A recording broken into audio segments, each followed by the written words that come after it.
Welcome back to Clarkston Lighthouse Guidance. My name is Chandler Fleming, and I'm the owner and lead therapist at Clarkston Lighthouse Counseling. Welcome to our show. And I'm Victoria Fleming, co-owner and therapist at Clarkston Lighthouse Counseling. Welcome. Today we are going to talk about Christmas. Ho, ho, ho. Christmas, the most wonderful time of the year according to different songs. And, Oh, yeah. You know, but do you think everyone agrees? Most No, wonderful bah time of the humbug. year? Yeah, I do. I think there are some people that it is bah humbug. And so as we enter into this Christmas season, we just wanted to take a look at the whole Christmas. It's really a month or more of celebration and preparation, and take a look at what your feelings are about Christmas and how to prepare for Christmas. And so as you think about Christmas, what are some emotions that you have, and what are some emotions you think some other people have? You know, I love Christmas. I kind of enjoy the time off of work. I enjoy good food and gifts, and probably most of all, seeing my kids open their presents when they like them. So Christmas is a good time of the year. Lots of fun. I like that when they like them. Yeah. Yeah. I have a lot of clients, you know, I mean, there's always a certain amount of reflection with Christmas. So, you know, my father passed away close to 10 years ago, so I reflect on that, and there's a little bit of sadness with that. And I have clients that Christmas is not necessarily the best time of year. It brings back some dread and sadness, mixed emotions. Yeah, I think mixed emotions for sure. Like you said, there's the excitement part of it, but then there is the loss part of it. And so, you know, for you watching, I guess a question that we would have for you is, as you think about Christmas and you think about the emotions that you have associated with Christmas, what emotions are elicited in you? You know, is it a situation where it's just total excitement, and for some people it is, it's just a thrill and it's total excitement, and yet for some of us it is mixed. It's missing your dad and missing grandparents and missing other people. And so I think sometimes we just have to stop and catch our breath and think, how am I even feeling about Christmas right now as I'm plowing into it and getting my tree and decorating and trying to figure out what am I going to do this Christmas this year. And another thing that we had talked about with Christmas is what does Christmas actually mean to you? When you think about Christmas, what does Christmas mean to you? You know, I mean, it means a lot of things. As a religious person or a spiritual person, it means, you know, in Christianity, the birth of Christ.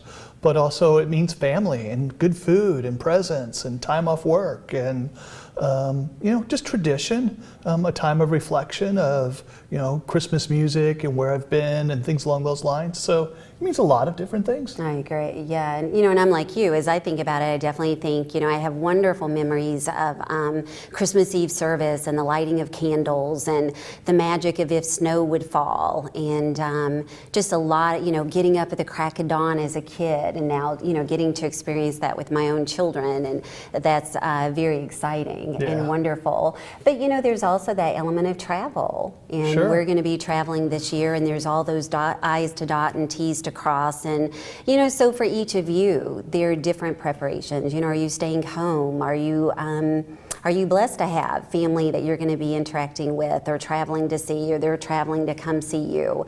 And so just as we start really looking at this, some of the things that I would encourage is, what are my emotions about Christmas? What do I think about Christmas? Is it about the giving, the receiving? Is it about family? Is it about friends? Or if you're entirely honest, is it something that you're just really looking for it to be over? Right, you know? and I think we have a choice in that. I mean, we may have a history of dreading Christmas, but this could be the year that things change, that what we focus on, it tends to be what we see. So we focus on the positive things. This could be the first Christmas that's really positive and can be a good thing for you. So as we dive a little bit more into this, just to recap, our goal in looking at Christmas is we do recognize that for different people, there's a lot of different emotions attached, and there are a lot of different expectations that are attached with Christmas. So we wanted to take an opportunity to look at how can you make the most out of Christmas. It's going to happen. It's going to come year after year. It's getting so that stores decorate sooner and sooner. I think it may have even been about Halloween. Yes. I don't even know if Halloween was completely ushered out of the store Yes. before Christmas was ushered in, and so you can't avoid it. No, we can't. You know, what is the Charlie Brown with the little sad tree? Sad tree or not, Christmas was coming, Charlie Brown. Sure. And that's just a reality. And so the goal of our talking today is to take a look at what steps can I take, what steps can you take to make the very most of Christmas. And so let's take a look at that. What are some things that we can look at as we look at, it's here, it's upon us, what can we do to make the most of it? Well, I think it's important to have realistic expectations and to know what those expectations are. Oftentimes, Christmas is the same thing over and over again, or a lot of the same things. If, on a more negative note, if the last, 10 years Grandpa got drunk on Christmas, Grandpa probably is going to get drunk on Christmas this year. So it's entering it with open eyes, but also kind of a plan of, what do I expect to take place? And I appreciate the realistic expectation of that. If Sure. Grandpa has gotten drunk for the last 10 years, to probably gonna have an happen. expectation that it's going to be different this Christmas is probably not realistic. Sure. And so I do appreciate that. And I think you even, as we had talked before, earlier before we even recorded, is the ghost of Christmas past. What did you mean? You're like, hey, let's bring up the ghost of Christmas past. What do you even mean by that? Well, the very same thing, that if something is happening every year, then you need to be aware of it, that, hey, this is a reoccurring theme, and that we have to be, we have to prepare for those things that happen. And take a look, what happened the last 5 Christmases?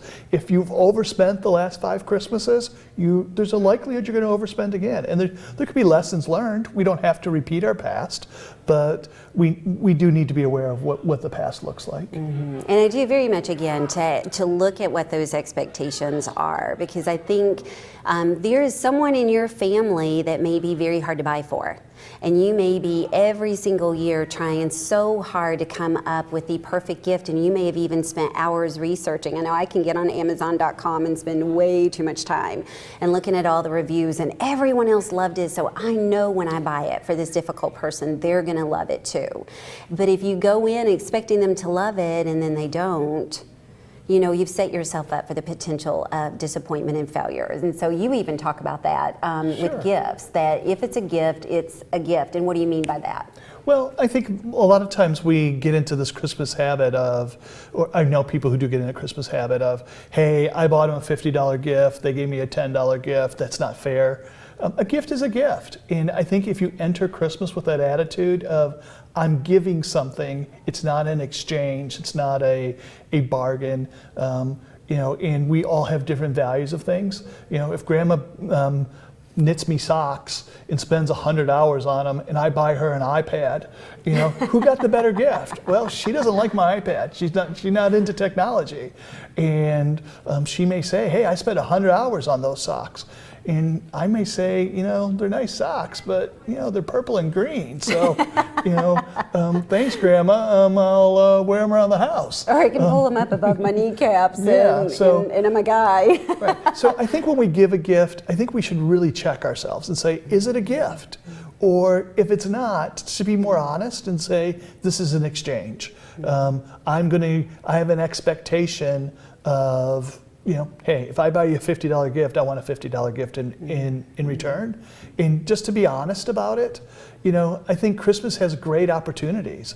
It's an opportunity for us to look at our faith, and a opportunity to look at our hope for the future, and a time to really work on loving one another. Absolutely. And again, just that emphasis on, if you're giving it, then you're just giving it, and what they do with it is then their responsibility.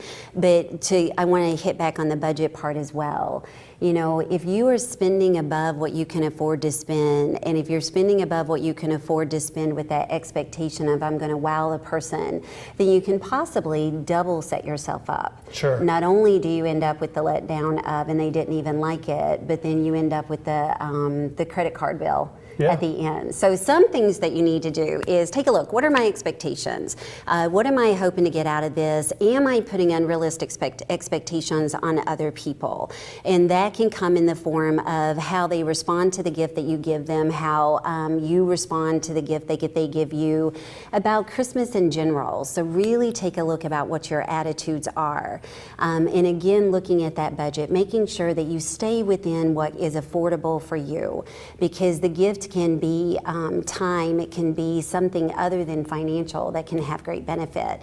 Another part of the thing to take a look at and to be prepared and be careful is alcohol. Sure. And I know that we've made the comment of beware of alcohol. Why beware? Why beware? Not be aware, but beware of alcohol. Well, alcohol makes a fool out of a lot of people and an angry fool out of some. So, and oftentimes the holidays is a time that people, over partake. Mm-hmm. They're off of work, and what turns out to be one or two drinks gets much, much further than that. I do know of some people who are looking forward to getting drunk this Christmas.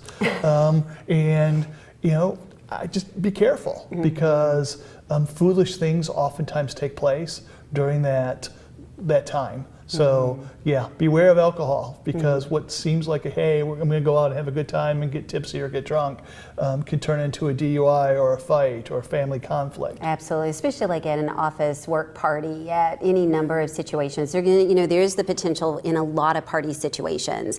And again, it's not just Christmas Day we're looking at. We're looking at the Christmas season. And there are parties going on. There are work parties going on. There are spouses' work parties going on. And there's a lot of risk out there. And then another part of it is schedules do get all shaken up. Schedules are different.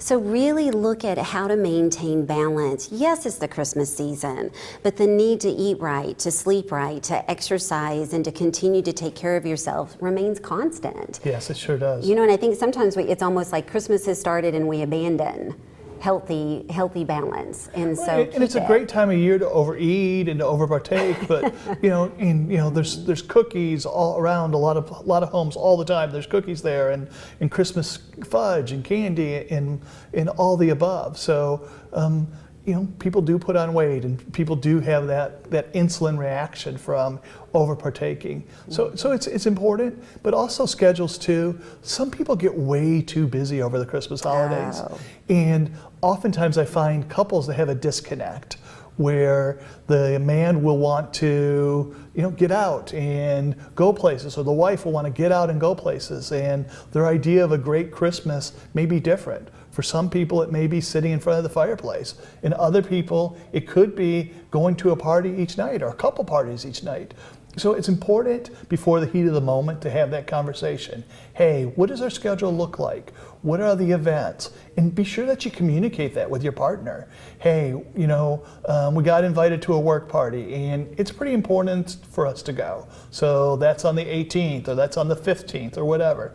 So you avoid some of those conflicts, and you can take a look at overscheduling and knowing what each other wants. Mm-hmm. And because what a sad thing is, if Christmas becomes something that we dread, or if Christmas becomes a time where there's a lot of arguments or strife within the family, especially if we have children, we can actually create within our children, oh no, Christmas is coming, instead of, wow, what a great opportunity, as you'd made reference to explore the better side of humanity. And there's actually this scene in Miracle on 34th Street, in the newer version, I think it's the 1994 version, where Mrs. Walker is one of the lead characters, and she does not believe in Santa Claus at all. And Santa is having a conversation with her, and he's like, if there is no room at all for faith in your life, then you're doomed to a life filled with doubt. And he talks about the fact that Christmas, despite the stress, despite the pressure, gives people that opportunity to stop and to give. There are the Salvation Army bell ringers out there, and it reminds us there are people out there that may need my help, and they may need a donation. And he said, Christmas can be that opportunity where people stop and think about others for a little while. And charities do receive their biggest donations at Christmas time. People do tend to volunteer more at Christmas time.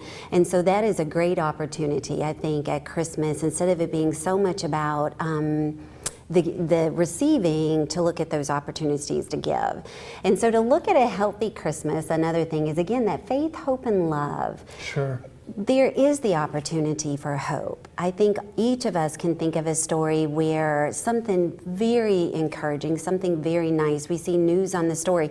That's the one time of the year that it seems like the news will really focus again on happy stories. It's Sure. not always looking for the bad. It's, those nice things that happen. So do take that time in the midst of the busyness to think about, how can I reach out? How are other people reaching out? And how can I make this a more meaningful season of the year? Sure.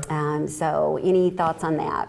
Well, I think it's important to just set that priority and be realistic with yourself and to say, do I enter this holiday with an attitude of discouragement or whatever? And really to try and identify, what is it that you want? What is it that you're hoping for? What are you going to do to work towards having a hopeful Christmas? And in fact, there's some research that's been done that shows, again, there's the old saying, it is better to give than to receive. And there were some U.S. researchers that studied hundreds of people, and they found that those individuals who gave to charities, gave of their time, were happier than those individuals who did not give. Yes. And that they're showing again and again and again that those people who pour out, those people who are aware in making themselves available to be generous in all kinds of ways, report just greater life satisfaction, just greater happiness in all areas of their life. And in another part of that study, it was under The Guardian that I found this. These researchers found that there are people who got these big bonuses, and they were anywhere from $3,000 to, I think it was $8,000. And so they followed up after the people had already spent their bonus money, and they found that there was no difference in satisfaction based on the amount of bonus, which is very interesting. Right. Because I would think if you got $8,000 and I got $3,000, you're happier than I am. So it was, again, that whole thing that money doesn't necessarily make the difference. And another thing that they found was that the people who actually gave part of that bonus away, spent it to help someone else, definitely reported a greater sense of satisfaction. And and part of the give-take sort of thing is some people actually have to learn how to take. Their children want to give them a present. Oh, don't spend your money on me. A grandparent maybe be on a limited budget but wants to buy something, or a parent on a limited budget.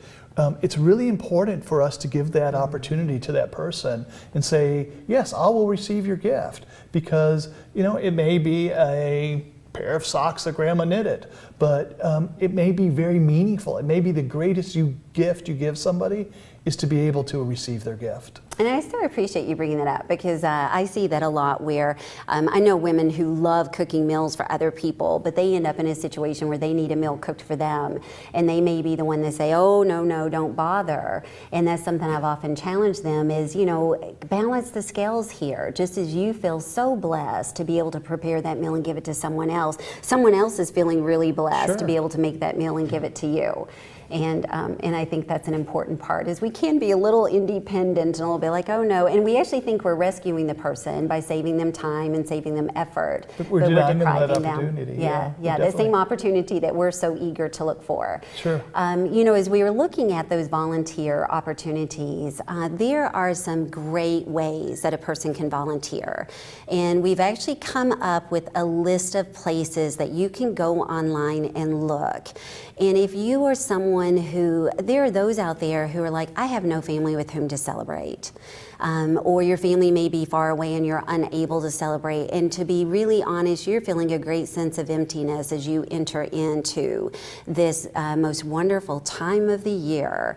And you may be thinking, I don't even begin to know how to make the most out of Christmas. And so I would just encourage, take a look at some of these websites, explore and see if one of them resonates with you, if one of them stirs something within you, because not only do they need help at this time of the year, but you may find something at this time of the year that is so meaningful to you that you do it all throughout the year. Yeah. That you discover a whole new aspect of who you are and a whole new aspect of giving. Like from Miracle on 34th Street, that you can find find faith in something, that you can find hope in something, that you can pour love into something that is so rewarding and so meaningful. So please do take a look. There's so many volunteer opportunities out there. I know one of them had to do with elderly people who need repairs with their home, whether it's interior or exterior. You know, the American Red Cross is always looking for assistance, and the volunteermatch.org had endless ways. The Ideal List, where you can even use your professional skills to assist people. So during this time of the year, please take time. What are my emotions? How am I even feeling about Christmas? And be honest with yourself.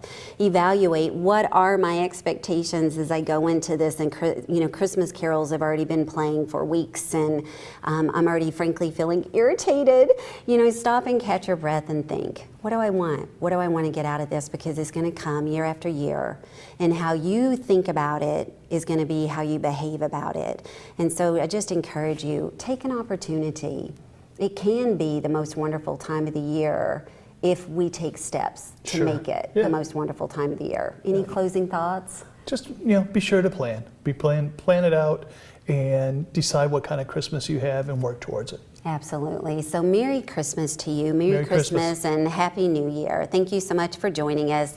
Clarkston Lighthouse Counseling, if you have any questions, please feel free to call us at 248-245-1809. And again, that number is 248-245-1809. Thank you. Merry Christmas.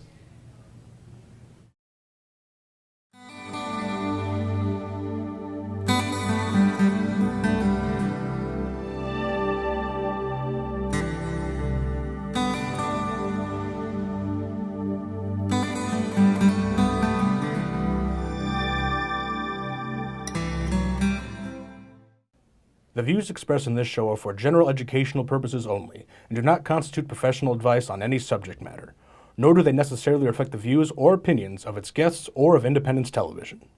If mental health assistance is needed, please seek professional licensed treatment.